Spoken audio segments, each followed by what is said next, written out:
నాట్ల పాటలు వినిపించే గట్టుపై చావు కేకలు మార్మోగాయి. నారు పోసి నీరు పెట్టాల్సిన పొలంలో నెత్తుటేరు పారింది.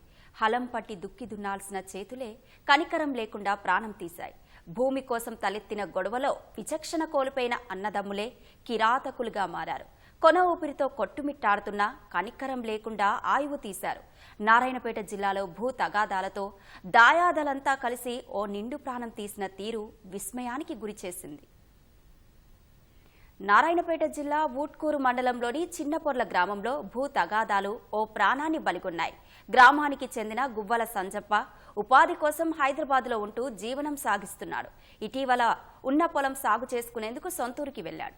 అయితే తమకున్న 4.5 ఎకరాల భూమికి సంబంధించి వివాదం కొనసాగుతోంది. 2 ఏళ్లుగా తమ దాయాదాలతో భూమి విషయమై గొడవ జరుగుతోంది. ఇదే అంశంపై సంజప్ప పోలీసులను ఆశ్రయించగా కోర్టుకు వెళ్లాలని సూచించారు. ఈ నేపథ్యంలోనే నిన్న పొలానికి వెళ్లిన సంజప్ప విత్తులు నాటేందుకు ప్రయత్నించాడు.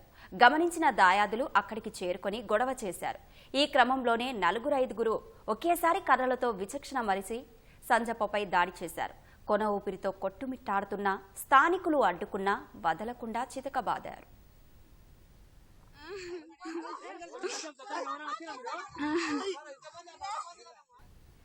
తీవ్ర గాయాలైన సంజప్పను స్థానికులు కుటుంబ సభ్యులు ఆసుపత్రికి తరలించారు.